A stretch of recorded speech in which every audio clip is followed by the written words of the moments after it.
Vous êtes des millions à nous suivre à travers le monde sur les bouquets Canal et Startime. Nous vous en félicitons et bienvenue dans ce dernier numéro de la semaine de votre émission Rien à cacher. Rien à cacher, vous le savez bien, c'est cette émission de débat politique qui vous parvient en direct sur la 90.7 et en différé sur Évasion TV.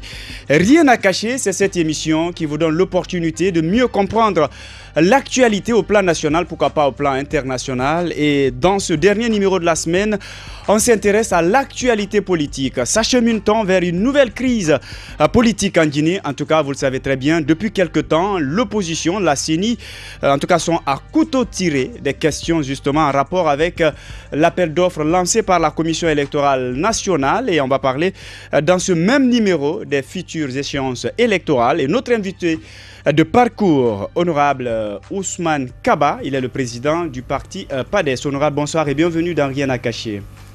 Bonsoir. Bien, il n'y a rien à cacher. Hein? Apparemment, vous n'aimez pas cette appellation, honorable. Alors, vous avez fait le président ou bien le président fondateur. Comme vous le voulez.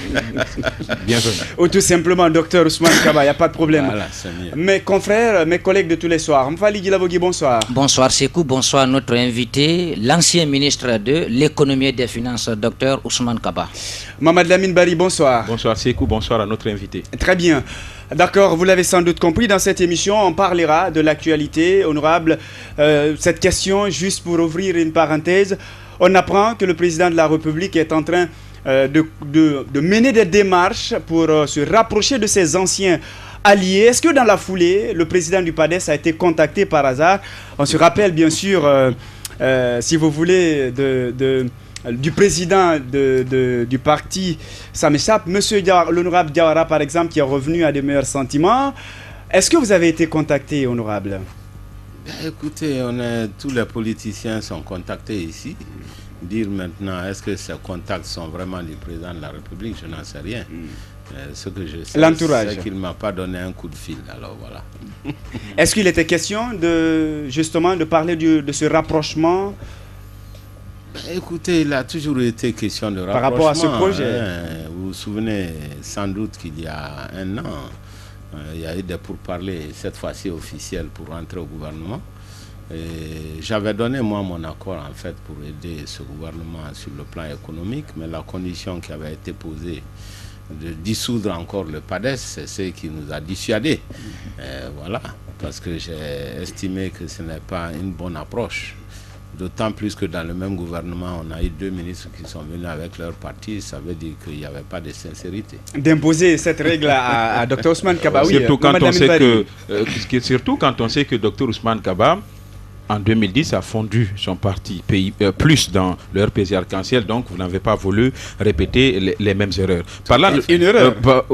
Oui, c'était, ou bien vous assumez. Vous employez le mot erreur. Si c'était à refaire, est-ce que Dr Ousmane Kaba allait le refaire? Il ne l'a pas fait. J'imagine que c'était une erreur, docteur. Non, plus qu'une erreur, une faute. Bien. C'est bien. Donc, Dr Ousmane Kaba, aujourd'hui, le débat politique en Guinée reste concentré sur ce débat-là qui entoure cette éventualité d'un troisième mandat, d'un changement constitutionnel. Vous êtes membre de la CODE, hein, cette plateforme-là de l'opposition, mais aussi vous êtes membre du Front national pour la défense de la Constitution. Quel regard portez-vous sur le débat que vous êtes en train de mener et surtout l'accueil qui vous est réservé par les forces de l'ordre? On a vu ce qui s'est passé dimanche dernier, par exemple, à Imbaya. Écoutez, je pense qu'il y a beaucoup de choses à dire. D'abord, la différence entre CODE et Front, ce n'est pas du tout la même chose. La convergence de l'opposition démocratique, la CODE, c'est un groupe de partis politiques d'opposition. Un peu comme l'opposition républicaine avec le chef de file, M. Selou. Donc nous avons fait une opposition pour éviter justement que le débat politique ne s'apparente à des combats ou à des affrontements ethniques. Nous avons voulu créer une nouvelle coalition qui regroupe vraiment les Guinéens de tous les horizons. Ça, c'était la première chose pour renforcer l'unité nationale. Approcher un peu le micro. Oui. La deuxième chose, l'un des deuxièmes objets, c'était d'être l'interlocuteur aussi de la CENI. Vous savez que la CENI ne discute pas avec les partis, mais avec les groupes de partis. Donc, c'est l'une des raisons pourquoi on a créé ce groupe. Et troisième raison, participer au développement économique de la Guinée et l'approfondissement de la démocratie. Ça, c'est en ce qui concerne la CODE. Maintenant, en ce qui concerne le Front national de défense de la Constitution, ça, c'est beaucoup plus large. C'est l'ensemble des forces vives de la Guinée en réalité. C'est tout le monde qui s'est regroupé pour dire non à un troisième mandat. Eh bien, ce non à un troisième mandat a pris la forme d'une nouvelle constitution. Mais rappelez-vous, l'objet, ce n'était pas du tout la nouvelle constitution au départ, c'était le changement, la modification de la constitution actuelle pour l'adapter, pour permettre un troisième mandat. C'est quand tout le monde s'est rendu compte que l'article 27 avait bien verrouillé cela et qu'il n'était pas possible d'avoir un troisième mandat dans le cadre de l'ancienne constitution, c'est à ce moment-là qu'est apparu le problème de la nouvelle constitution. C'est ce qui nous a amené à réfléchir, à savoir qu'en réalité, le problème de la nouvelle constitution n'a pas été posé pour résoudre les problèmes de la Guinée, mais ça a été posé pour un objet unique, comment accorder un troisième mandat. Et le Front a été créé dans cette optique pour s'opposer à un éventuel troisième mandat. C'est l'unique raison de la création du Front. Et j'estime que le Front va disparaître dès que cet objectif est... Oui, mais d'aucuns pensent que c'est un mariage forcé qui... opposition et acteurs de la société civile ensemble pour mener un combat, qu'en réalité, ce mariage ne peut pas donner un résultat escompté. D'aucuns pensent que vous êtes... la société civile est devenue l'écran et les acteurs politiques ont la commande. Je pense que c'est une mauvaise compréhension de l'objet du Front. C'est l'ensemble des forces vives qui s'opposent à cette histoire de troisième mandat. Ça s'arrête là. Le Front n'est pas fait pour durer. Bien. Le Front n'est pas une entité politique. Le Front a été créé pour un objet unique, empêcher un troisième mandat, le tripatouillage de la Constitution en Guinée. Bien. Une fois que cet objectif est atteint, moi j'estime que le Front doit disparaître de lui-même. Très bien. Alors, docteur, aujourd'hui, le FNDC, lors d'une plénière, a publié une autre liste de 15 membres pour la promotion du troisième mandat, dont il y a les noms comme Aboubakar Silla, ancien opposant, et bien d'autres. J'ai envie de savoir, est-ce que, étant membre de ce front, de l'autre côté, vous avez la liste que la mouvance présidentielle aussi a publiée. Est-ce que vous pensez que cette stratégie-là, ce jeu de ping-pong, finalement, va permettre aux opposants, aux acteurs de l'opposition d'atteindre l'objectif, c'est-à-dire empêcher ou faire capoter le projet de nouvelle constitution que la majorité présidentielle veut mettre en œuvre? La deuxième petite question... J'aurais voulu qu'on aille question par question, si ça ne vous dérange pas. Allez-y. Oui, docteur. D'abord, personnellement, je n'ai pas participé à l'élaboration d'une quelconque liste. Mais finalement, comment ça fonctionne? Ceci ne signifie pas que je ne suis pas solidaire de ce qui se fait, mais je pense qu'il faut comprendre un peu la philosophie. C'est que nous sommes dans une situation où ceux qui sont promoteurs d'une nouvelle constitution, sans que personne n'ait d'ailleurs vu cette constitution, ce qui est un peu marrant, s'apparentent à des gens qui rentrent dans l'illégalité. En réalité, il n'est pas illégal de proposer une nouvelle constitution dans un pays. Démocratiquement, ça peut se justifier. Mais d'où vient le problème? Le problème d'abord, c'est parce que la constitution a été proposée à la fin d'un deuxième et dernier mandat. Donc l'opportunité. Voilà, c'est pas normal. Surtout que le président a juré 2 fois sur la même constitution. Il leur a dit dire dès le premier mandat, écoutez, cette constitution, nous avons des insuffisances, voyons tous ensemble qu'est-ce qu'on peut faire. Et si on n'arrive pas à modifier à notre satisfaction, proposons une nouvelle constitution. C'est un débat qui aurait dû avoir lieu il y a très longtemps. Je ne pense pas que ce soit sain pour une démocratie d'attendre au moment où on doit partir de le faire. Même si juridiquement, il n'y a pas d'opposition à cela. Oui, mais est-ce que ça voudrait pour autant dire... Si vous voulez. Docteur, on va échanger. Si vous permettez. On va échanger. On va laisser docteur aller au bout de ses idées. Oui, allez-y. Deuxième élément qui fait qu'il y a une forte opposition, c'est qu'en réalité, ce n'est pas une question de nouvelle constitution, c'est une question de troisième mandat. Je me répète. Bien. C'est parce qu'on a commencé par vouloir un troisième mandat dans le cadre de l'ancienne constitution. Lorsqu'on s'est rendu compte que ça ne marche pas, on dit on va faire une nouvelle constitution. Si l'objet de la nouvelle constitution est juste de donner un troisième mandat à une seule personne, c'est là qu'il y a le problème. Voilà. Justement, vous avez été... Je rappelle qu'avant que vous ne tombiez en disgrâce auprès du président Alpha Condé, vous étiez ici dans le couloir, vous étiez membre du RPG Arc-en-Ciel, vous avez été même conseiller à la présidente de la République. Est-ce que au moment de votre collaboration avec le président de la République, avec le RPG Arc-en-Ciel, vous parlez de cette constitution-là? Est-ce que c'était à l'ordre du jour, à l'inter même, au sein du RPG Arc-en-Ciel? Comme pour dire que ce débat ne datait peut-être pas d'aujourd'hui. Non, pas du tout. On n'a jamais discuté de l'opportunité d'une nouvelle constitution. En tout cas, quand moi j'en faisais partie. Voilà, c'est venu comme ça, brutalement, à la fin du second et dernier mandat. Est-ce que, votre position... l'objet alors, c'était juste d'avoir un troisième mandat, alors que c'est interdit par la Constitution. Je dis ceci. Lorsque, en termes de droit, lorsque vous voulez faire quelque chose, et que votre objectif est contrarié par la loi présente et que vous changez de loi pour vous accommoder, c'est ce qu'on appelle fraude à la Constitution, fraude à la loi. Une loi taillée sur mesure. C'est une fraude à la loi. Mais est-ce que votre position actuelle ne s'explique pas par votre positionnement aujourd'hui sur la chaîne politique? Alors là, si vous étiez dans les grâces, si vous étiez avec le pouvoir en place, est-ce que ça allait être la même position? Non, rappelons un tout petit peu l'histoire. Ce n'est pas la première fois qu'on a ce genre de situation en Guinée. Nous l'avons eu en 2001, vous vous souvenez? Bien. Avec le général Lansana Conté qui a proposé une nouvelle constitution. Je rappelle que j'étais de ceux qui s'étaient opposés à cette nouvelle constitution, notamment au troisième mandat du général Lansana Conté.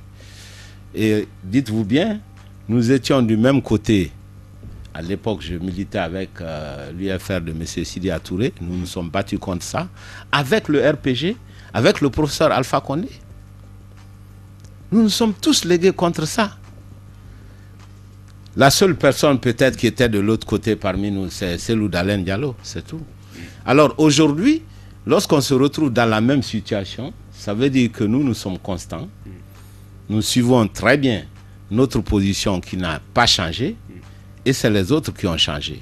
D'accord. C'est les positions qui ont changé. Le RPG était hier dans l'opposition. Hein. Non, mais aujourd'hui, attendez, on se bat pour des principes ou bien on fait des calculs politiciens.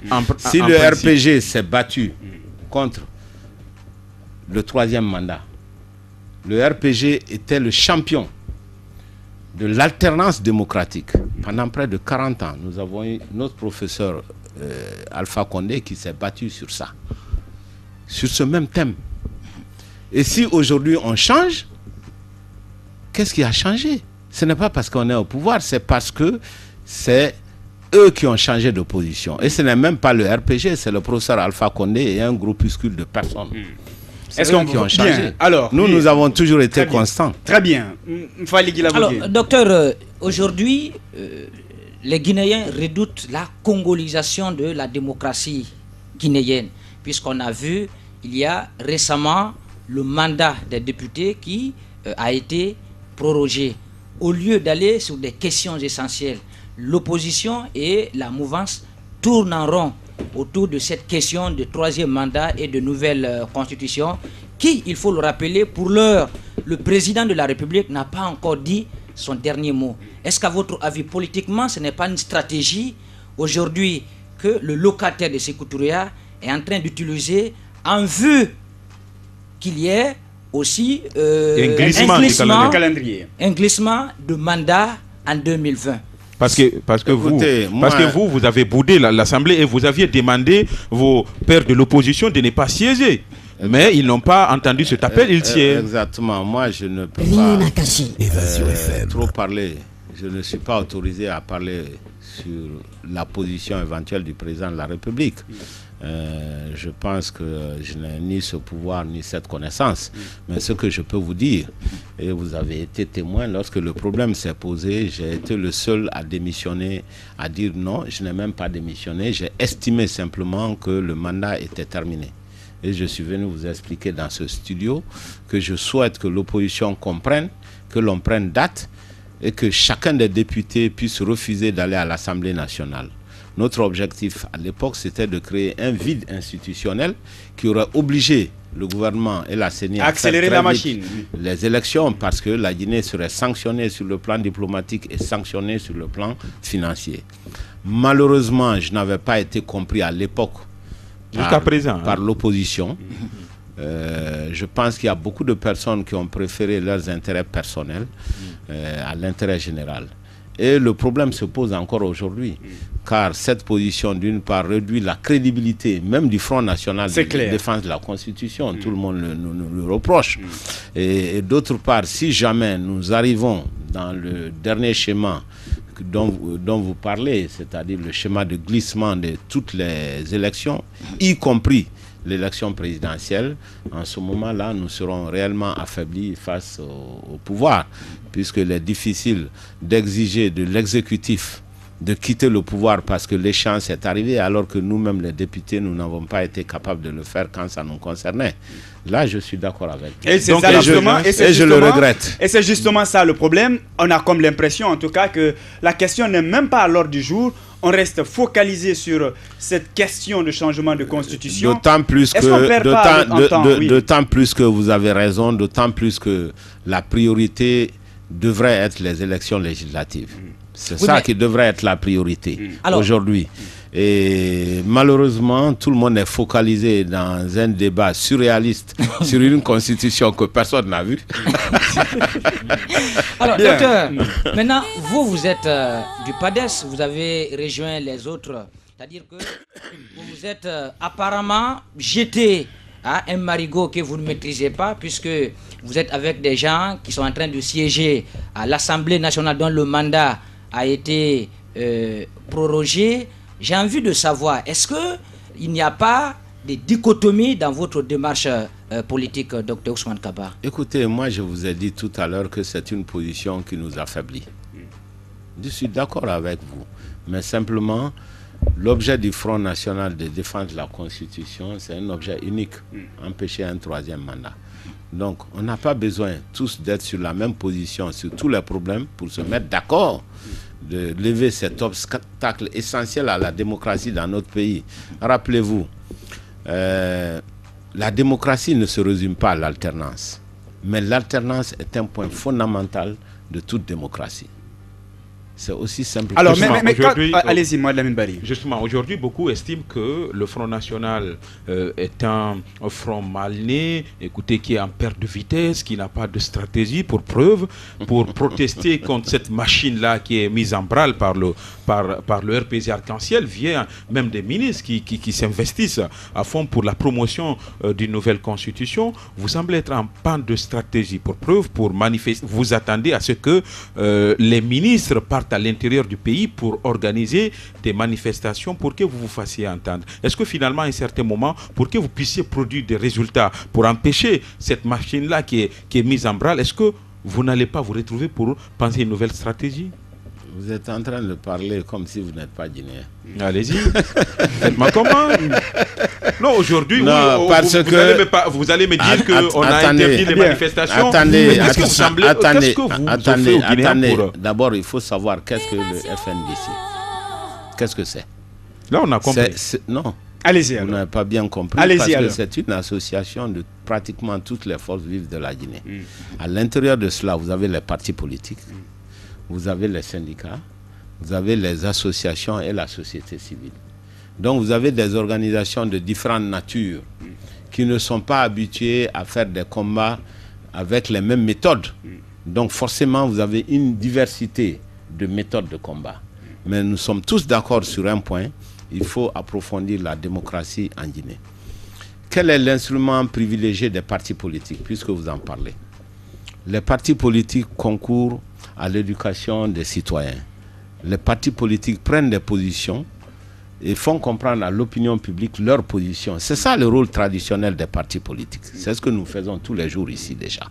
Et cela a permis la compréhension de ce problème par une large majorité de la Guinée. Donc c'est déjà un résultat positif. Oui, c'est un problème. Attendez, le parti politique allez-y. n'est pas là pour faire la guerre. D'accord? Ils font ce qu'ils doivent faire, sensibiliser les populations, expliquer les positions des uns et des autres. C'est ça normalement le rôle des partis politiques. Bien. Mais ensuite, et dans ce processus de compréhension, les partis politiques peuvent manifester, soit dans leur siège, faire des marches, etc. Nous sommes dans un environnement où l'État est en train, petit à petit, de restreindre la liberté et des partis politiques et de l'ensemble des citoyens. Sur le regard impuissant de l'opposition.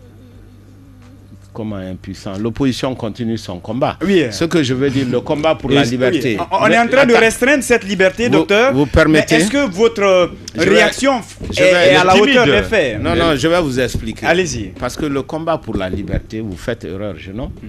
De considérer que c'est un combat des partis politiques seulement. C'est un combat de tous les citoyens. Aujourd'hui, qu'est-ce qui nous arrive en Guinée?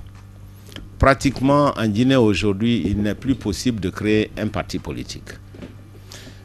Hein? Vous savez, vous avez participé, vous avez vu ici la naissance du PADES qui a été une naissance tellement difficile. Nous avons été obligés de traîner le gouvernement à la Cour suprême qui nous a donné qui nous a donné raison. Et c'est un combat pour vous les jeunes. Parce que si des gens comme nous, avec tout notre cursus, nous n'arrivions pas à faire un parti politique, ça veut dire que vous êtes condamnés à suivre les partis qui existent. Vous n'avez plus la liberté d'entreprendre dans ce domaine-là. D'ailleurs nombreux. Hein. Deuxièmement, vous savez très bien qu'en Guinée aujourd'hui, on ne donne même plus l'autorisation ni des associations, des ONG et de toutes sortes d'associations. Aujourd'hui en Guinée, la société civile est restreinte. Aujourd'hui en Guinée, vous n'avez même plus la liberté de créer une nouvelle radio. La liberté de la presse est handicapée. Donc nous avons un problème global de la société. J'ai souvent l'impression de dire que le premier régime nous a libérés de l'esclavage. Nous sommes petit à petit en train de nous enfoncer dans un nouvel esclavage. Il faut le savoir. Donc c'est un combat global. Ce n'est pas seulement un combat des partis politiques. Et ce n'est pas pour rien que les forces vives se sont réunies, non seulement avec les partis politiques, mais avec la société civile. Oui, mais lorsque la liberté est menacée dans un pays, tous les citoyens doivent être conscients. C'est clair. Mais ce que Mohamed Lamine Bari a dit tout à l'heure, je pense que la question a tout son pesant d'or parce qu'aujourd'hui, la création du front a donné de l'espoir à beaucoup de citoyens. Mais si déjà, avec ce front, on ne voit pas de stratégie claire ou permettant justement de stopper cette machine, est-ce que finalement, il n'y a pas de problème? Ou bien c'est très tôt de tirer une conclusion? Non, on donne le temps au temps. Non seulement c'est très tôt, la stratégie n'est pas claire et c'est tout à fait normal qu'elle ne soit pas claire. Parce que personne ne va exposer la stratégie de combat à la lumière. Mais ce qui est sûr, c'est que le front est organisé. Bien. Ce qui est sûr, c'est qu'il y a une diversité de méthodes. Ce qui est sûr, c'est que la liberté des Guinéens commence à être sérieusement atteinte. Regardez ce qui s'est passé la semaine dernière. Lorsque les brassards rouges ont organisé dans leur siège, ce n'est même pas sur la voie publique. Ils ont été violentés à l'intérieur de la cour. Ça veut dire que nous sommes maintenant à un autre degré de restriction des libertés pour les Guinéens. Ce n'est pas une histoire de parti politique. Soyez-en conscients, c'est extrêmement grave dans notre pays. La Guinée est en train d'être aujourd'hui réduite à l'esclavage. Bien. Les libertés sont en train d'être restreintes. Bien. Donc il faut faire attention. Bien, Fally Guilavogui. Alors, docteur, est-ce que vous n'êtes pas en train d'aggraver, quand même, nous sommes dans un système démocratique. Il y a des institutions qui existent pour ça. Est-ce que, au lieu de continuer à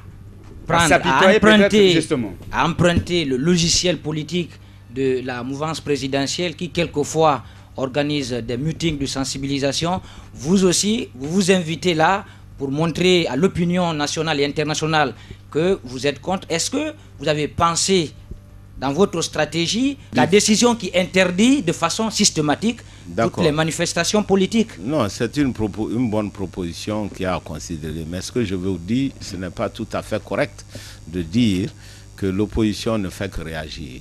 D'abord, l'opposition... Le Front. Bien. Oui, nous parlons le du Front Front a souvent organisé des manifestations autonomes. Vous avez vu ce qui s'est passé à Cancan lorsque le Front a voulu organiser une manifestation. Le Front a été attaqué par des loupards avec une poignée de personnes, violenté jusqu'au siège du parti PADES. Et vous savez que le PADES a introduit une plainte auprès du système judiciaire, comme vous le dites. Donc il y a des actions comme ça qui sont en cours. Malheureusement, on n'a pas encore reçu de réaction jusqu'à présent, même si la justice à Cancan a dit que c'est une plainte tout à fait recevable. Bien. Donc, toutes les voies sont en train d'être explorées. Mais il faut savoir également qu'en tant qu'homme politique, nous sommes soucieux de la paix et de la stabilité en Guinée. Les partis politiques n'ont pas pour vocation à allumer le feu dans le pays n'importe comment.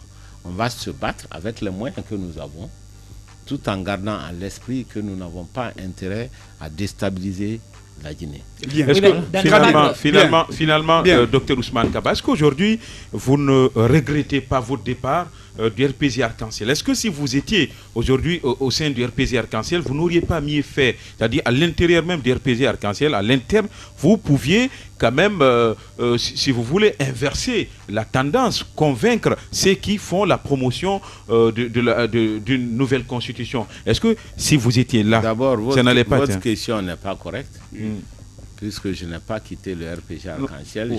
J'ai justement été expulsé à cause de divergences d'opinion. Ce que vous dites là, c'est ce que j'ai essayé de faire à l'intérieur du parti. D'exprimer une opinion différente, d'appeler vers une autre voie. Et nous avons été expulsés sans ménagement. Voilà. D'accord. Vous l'avez sans doute compris. Vous nous suivez en direct sur la 90.7 et en différé sur Évasion TV. Votre émission, c'est bien sûr Rien à cacher, qui reçoit pour vous, dans ce dernier numéro de la semaine, Dr Ousmane Kaba, le président du parti PADES, Mfali Guilavogui, Mamad Lamine Bari. Si vous permettez, j'aimerais bien qu'on change de sujet. Sur le volet politique, naturellement. Dr Ousmane Kaba, la démocratie guinéenne a évolué. Je prends un exemple sur les forces vives dont vous avez parlé tout à l'heure dans votre argumentaire. Hier, presque toutes les forces sociales et politiques étaient membres des forces vives. Et aujourd'hui, avoir un peu la nomenclature du FNDC, c'est un peu le prolongement des forces vives qu'on avait hier. Mais comment expliquez-vous pour un leader politique qui s'est battu pendant plus de 40 ans pour la défense de la démocratie, aujourd'hui retourne de chemise et se met, si vous voulez, contre les libertés les plus élémentaires. Je veux parler du droit à la manifestation qui est aujourd'hui interdite de façon systématique par le pouvoir en place. Est-ce qu'on peut, dans ce cadre-là, parler d'évolution ou de recul du système démocratique guinéen? Bien. C'est une très bonne question et vous avez raison de vous inquiéter. Mais simplement, il faut poser cette question justement à ceux qui sont tenants du pouvoir, à un homme qui a incarné la liberté, le combat pour l'alternance politique et qui aujourd'hui se renie totalement. Et moi, je ne peux pas répondre à leur place. Bien. Mais ce que je peux dire simplement, c'est la nature humaine. Très bien. Alors, honorable, on va changer un peu de sujet. On va parler un peu de l'actualité, que ce soit l'actualité économique. Après la nomination du Premier ministre actuel, on s'est réjoui. Je vais parler des économistes, je vais parler des acteurs politiques, la société civile. Une année après, aujourd'hui, docteur, quelle lecture vous faites de sa gestion, surtout sur le plan économique ? De son gouvernement, je vais parler, bien entendu. Écoutez, moi je ne vois aucun changement majeur. J'ai aperçu deux chantiers qui avaient été poussés. Un, le chantier de l'assainissement. Conakry est tout aussi sale. Le chantier de la lutte contre la corruption. Là, ça s'est tassé, c'est pas allé loin. Alors je ne vois aucun changement. Bien. Fali Djilabogui, Mohamed Lamine Bari. Donc Oui, pour vous, bien. le bilan de M. Kassori Fofana n'est pas élogieux. Hein? Pour vous, c'est un bilan. D'abord, le bilan de Kassori Fofana, je pense qu'il ne faut pas personnaliser le bilan du gouvernement. Et en réalité, nous avons un régime qui, depuis 9 ans, a fait certes quelques progrès, mais n'a pas pu changer fondamentalement la Guinée. On n'a pas pu relever les grands défis de la Guinée. Ces grands défis qui ont pour nom les infrastructures. Regardez, il n'y a pas suffisamment de routes en Guinée. On n'a même pas été capable de refaire correctement la route Conakry-Kindia. Aujourd'hui, dans toute la Guinée, je ne vois pas 50 km de goudron neuf. Hein? Et surtout en Haute-Guinée, en Guinée forestière, il n'y a absolument aucun investissement. Dans le domaine de l'électricité, Aucun, c'est pas trop dire. dans le domaine de l'électricité, il y a eu beaucoup d'efforts, puisqu'il y a plus de 3 milliards d'investissements. On a commencé 2 gros barrages et tout. Mais à date, aujourd'hui, vous vivez à Conakry comme moi, vous voyez les délestages qui deviennent de plus en plus longs. Donc les résultats ne sont pas là. Dans le domaine de l'agriculture, c'est très simple. L'agriculture a 2 objectifs. Un objectif d'autosuffisance et un objectif d'exportation.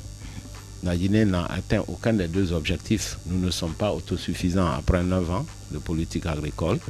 Nous ne gagnons pas beaucoup d'argent dans nos exportations non plus. Donc là aussi, ça n'a pas marché. Alors, si je prends le domaine des mines, il y a eu, paraît-il, beaucoup d'investissements. La Guinée exporte énormément de bauxite. On est passé de 14 millions de tonnes de CBG à près de 70 millions de tonnes. Mais ça n'a pas de retombée sur le budget de l'État. Justement, pour parler Voilà. de l'investissement dans le domaine minier, lors de sa conférence de presse, le ministre en charge des investissements, partenariat public-privé, M. Gabriel Curtis, a dit dans ce domaine-là, minier, la Guinée a attiré beaucoup plus d'investissements. Il a parlé de 10 milliards de dollars.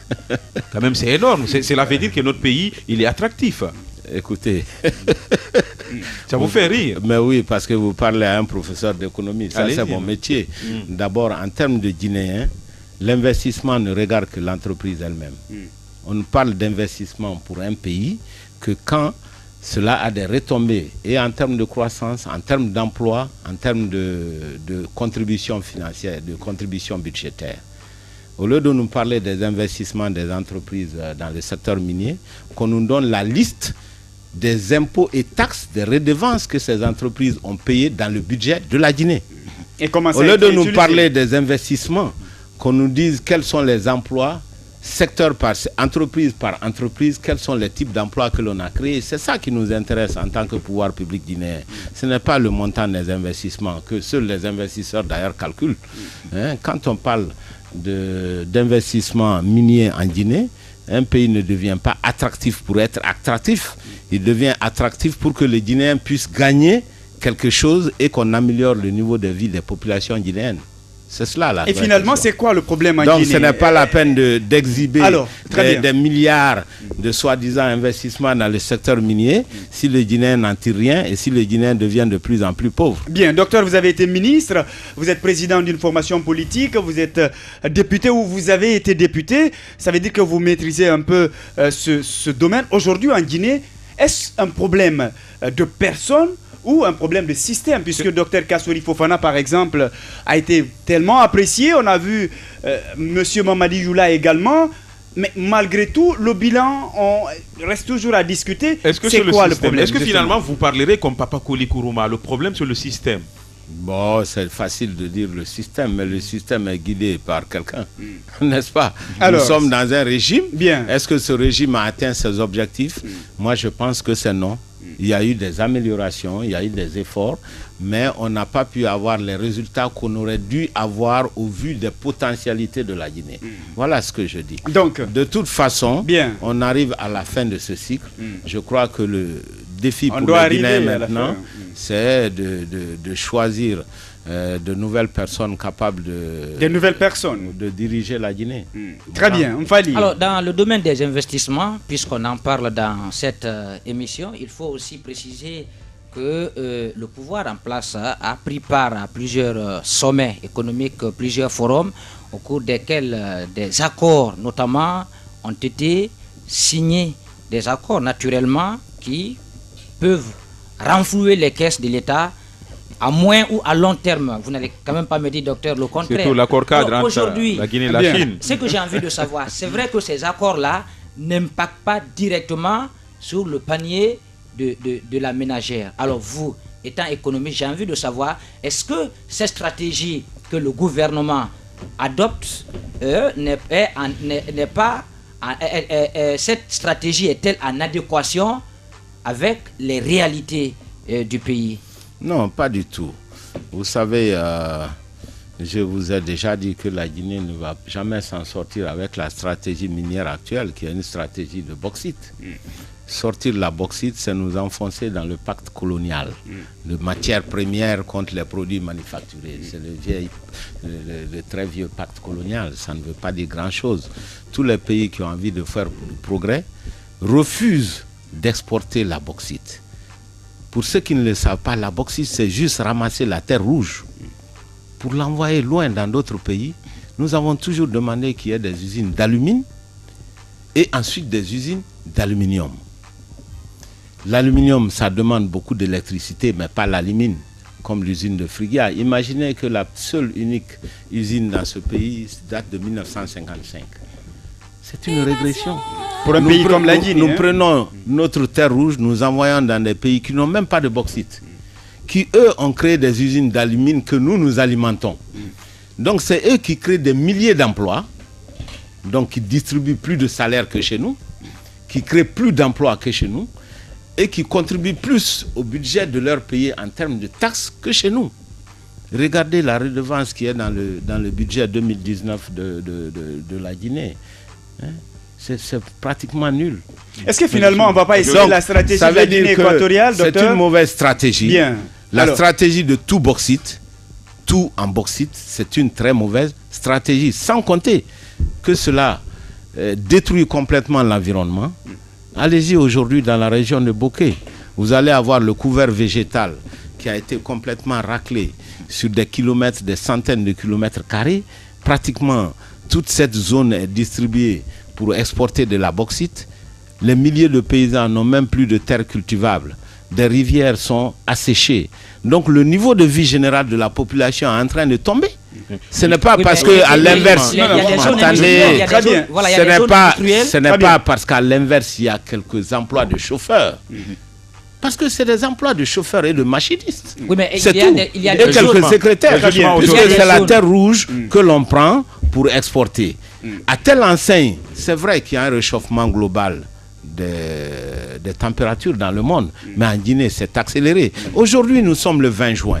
Vous qui vivez à Conakry depuis plusieurs années, il fait extrêmement chaud. Qu'est-ce qui se passe aujourd'hui? On a un changement terrible. Très bien. Docteur, moi j'avais envie de vous demander si il faut faire attention. Me permettre, est-ce qu'il faut finalement adapter la stratégie que la Guinée équatoriale a eu à adopter, même comme d'autres pays également, c'est la politique mine contre infrastructure. Est-ce que vous pensez aujourd'hui, puisqu'actuellement ça ne nous rapporte pas grand-chose, est-ce que ce ne serait pas mieux de tenter cela?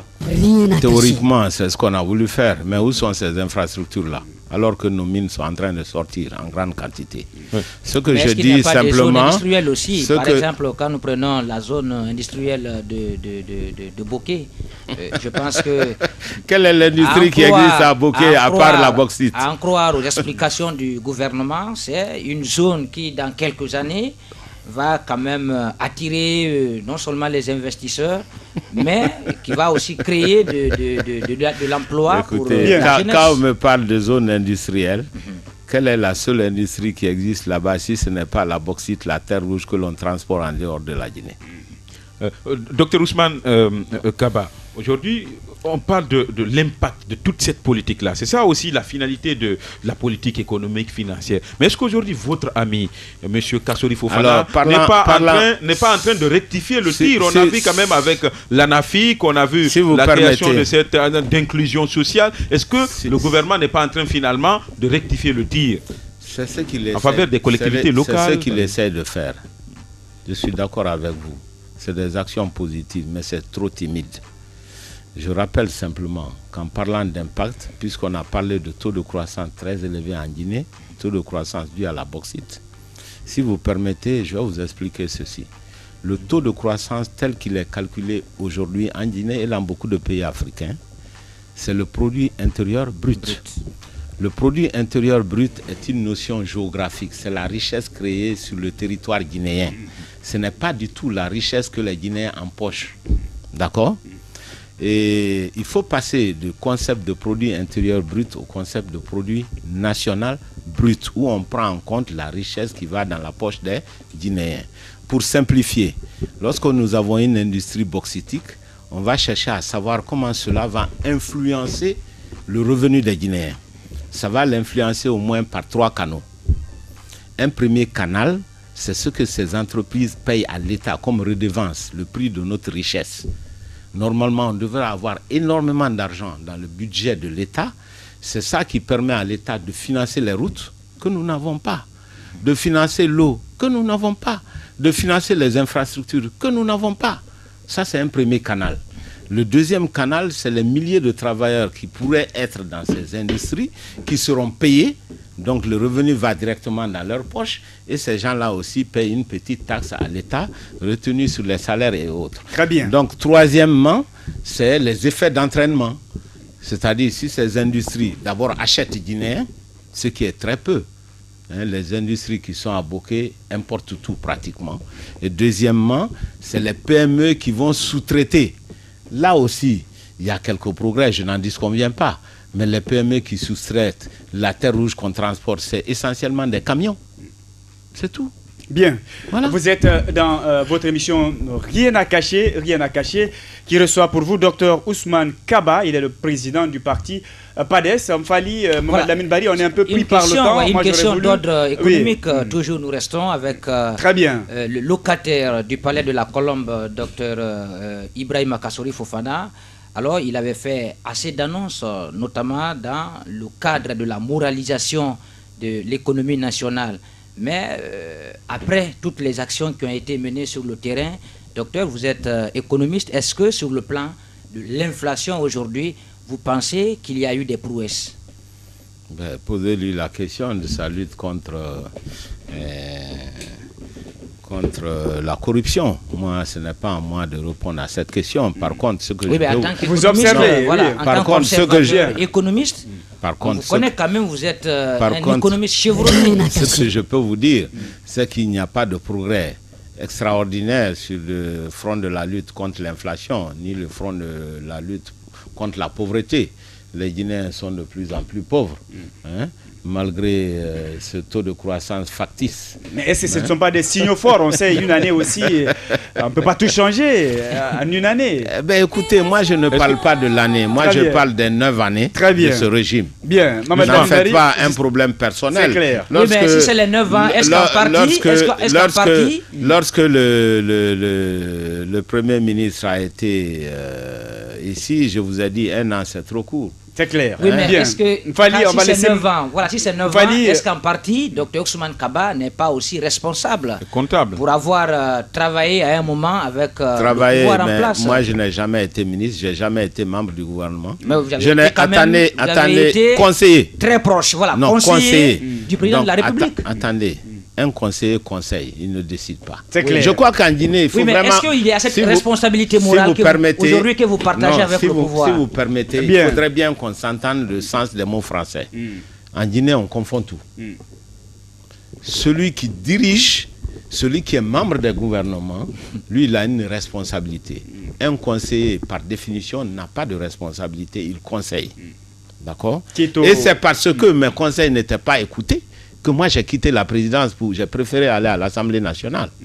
Donc il ne faut pas traverser la réalité. Docteur Ousmane Kaba, il y a une question d'actualité sur laquelle j'aimerais vous entendre. Je sais que vous êtes beaucoup attaché à la langue Nko, ou surtout à l'écriture Nko. Si je ne me trompe pas, au sein de votre université, il y a un département chargé de la langue Nko, c'est ça? Bien. Oui. Aujourd'hui, il y a une polémique, il y a une action qui s'est déroulée à Kankan, il y a un imam qui fait prier en langue Nko, il y a eu beaucoup de débats sur ça. Quelle lecture faites-vous sur cette actualité-là? Quelle est votre position par rapport à ça? Moi, je ne fais aucune lecture. Déjà, on n'arrive même pas à s'en sortir dans les débats. Non, quel regard? Est-ce que cela permet de faire la promotion de nos langues? Est-ce que quel commentaire faites-vous? Attendez, franchement, on ne s'en sort même pas dans les débats sur la Constitution. On ne va pas s'enfoncer dans les débats.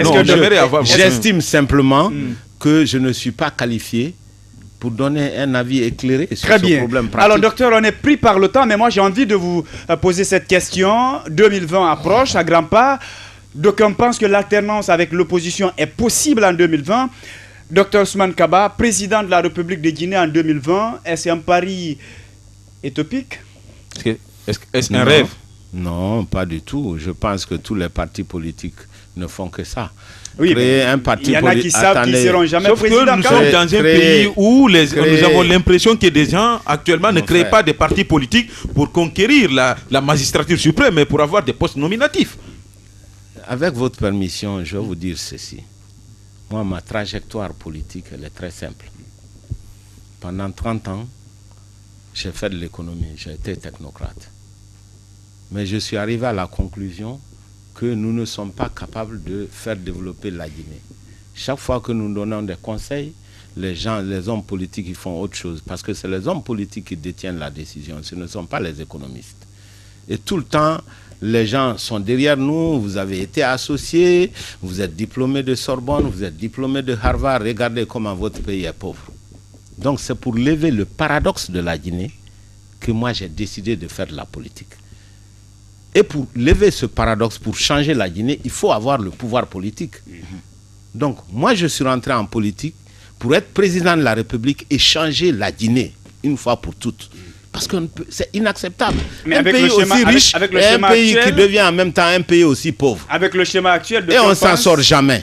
Docteur, avec le schéma actuel, d'aucuns pensent que vous vous éloignez davantage de cet objectif parce qu'on sait que dans notre pays, la politique est carrément communautarisée. D'aucuns pensent que le RPG était un passage, si vous voulez, obligatoire pour le successeur de l'actuel locataire de Sékou Touré. C'est vous qui le pensez ainsi. Je dis d'aucuns, hein, c'est pas moi qui ils le sont pense. Ils sont libres de le penser, mais ils ne sont même pas sur le terrain. Très bien. Moi, je sais ce Docteur qui se passe Ousmane sur le Kaba, terrain. cette question qui n'a rien à voir avec la politique proprement dite, soutien au Sili national. Vous avez frappé fort, hein?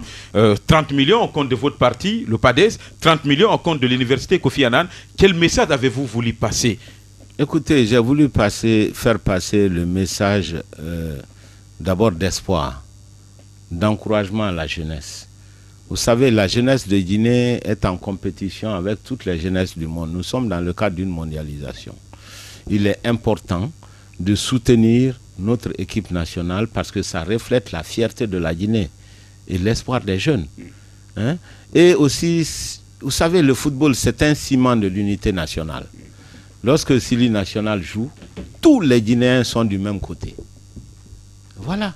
Donc moi j'ai voulu juste témoigner, encourager les jeunes et dire que nous espérons que nos jeunes vont mouiller le maillot et faire gagner la Guinée comme il se doit. Bien. Et nous devons tous être unis derrière le Sili National, franchement. Bien, c'est très important. Alors, deux petites questions que vous pouvez répondre en une minute, hein, voilà, très rapidement. Alors, docteur, sur la promotion d'une nouvelle constitution, vous l'avez reconnu, c'est-à-dire que juridiquement, c'est légal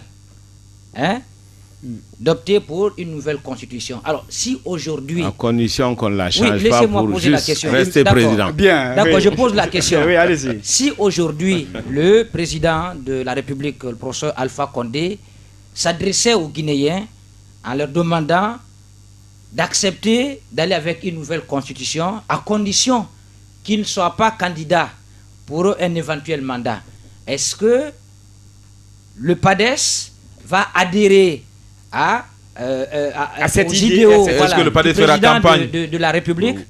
Ça, c'est la première question. Alors, pour la constitution du dernier gouvernement, vous avez été contacté. Et selon nos informations, vous avez accepté pour un début. C'est lorsqu'il fallait fondre le PADES dans le RPG Arc-en-Ciel. C'est en ce moment, vous avez catégoriquement refusé. C'est ce que je viens de dire. Alors, si aujourd'hui, vous êtes appelé par le pouvoir afin de travailler avec lui, quelle que soit la stratégie, quel que soit le bilan que vous diabolisez aujourd'hui, mais si c'est avantageux pour le PADES, pour le peuple de Guinée, docteur Ousmane Kaba va-t-il accepter, oui ou non, de travailler avec son ancien patron, le président Alpha Condé? Je crois que vous avez trop de questions en même temps. Bien. Ça fait deux, justement. Oui, très bien. La première question avait trait à la Constitution. J'ai dit que c'est vraiment un peu comique en Guinée. Tout le monde parle de la Constitution, personne ne l'a vu, déjà. Le vrai problème qu'on a, je l'ai dit, ce n'est vraiment pas le problème de la nouvelle Constitution. Donc, s'il se prononce sur ça, vous êtes pour une nouvelle Constitution. C'est le problème de troisième mandat. Bien. Si, comme vous le dites, le président de la République disait « Regardez avec moi une nouvelle constitution que je veux proposer et que je ne serai pas candidat président de la République », ce n'est pas seulement le PADES, c'est l'ensemble des forces guinéennes qui seraient d'accord de regarder ensemble cette constitution. En ce moment, il n'y a plus de problème en réalité, pour être franc avec vous. Bien. C'est cela. Très bien. La deuxième question. Est-ce qu'aujourd'hui, si vous étiez contacté sans condition? D'abord, moi, je ne dis jamais non à un président de la République, à un grand frère, etc. La question n'est pas là. Mais c'est pourquoi faire. Il faut qu'on s'entende. Pour corriger peut-être tout ce que vous avez dénoncé. Pour corriger tout ce que vous avez dénoncé. Très bien. Vous savez, même en 6 mois, vous pouvez apporter quelque chose. Il y a une politique économique saine que nous devons faire dans ce pays. Très bien. La politique économique a pour objet d'augmenter le niveau de vie des Guinéens. Et ce n'est pas le cas. Les jeunes n'ont pas d'emploi aujourd'hui. Nous n'avons pas été capables de mettre les infrastructures que le pays attendait. Oui, mais si on vous appelait pour corriger tout ça, malheureusement, bien. Si on vous appelait pour corriger tout ça, allez-vous accepter, oui ou non? Bien. Ça dépend de ce que vous allez dire. Parce qu'on sera notre objectif et avec quoi nous allons travailler. Après un an passé à la primature, si vous avez une note attribuée à M. Kassori Fofana, écoute, je ne suis pas à l'université. Très bien. Alors, docteur, il ne reste plus qu'à vous dire grand merci. C'est quand même mon ami, mais écoutez, ça ne marche pas. Mais quand même, je suis désolé. Bien, voilà, docteur, il ne reste plus qu'à vous dire grand merci, dans l'espoir de vous retrouver très prochainement, même si le front est catégorique au débat contradictoire, en tout cas avec un membre du pouvoir. Peut-être que c'est votre position. Voilà, là d'ailleurs, il y a un problème, puisque nous sommes en démocratie. Très si bien. Vous refusez des mais vous n'êtes pas sûr de vos arguments. Bien. Pourquoi? Ils sont attaquables. Hein. Mais le FNDC dit qu'on ne veut pas débattre refuse avec catégoriquement de débattre. Contradictoire. Bien. On est pris par le temps. Peut-être que je ne suis pas au courant. Vous êtes partant? Vous êtes prêt, ouvert à un débat? Je vais discuter avec les collègues pour savoir pourquoi. Moi, je pense que le débat est toujours une bonne chose pourvu qu'il y ait de la courtoisie et que les uns et les autres se fassent entendre. Docteur Ousmane Kaba face à le secret de la démocratie. Docteur Ousmane Kaba face à Honorable Damaro Camara. Bien, on veut bien voir ce schéma, très bien. Docteur, merci. Mfali Guilabogui, merci. Mohamed Lamine Bari, merci. Merci aux cadreurs, merci bien sûr aux monteurs, à la technique. On se reprend la semaine prochaine pour d'autres numéros de cette émission Rien à cacher. Au revoir.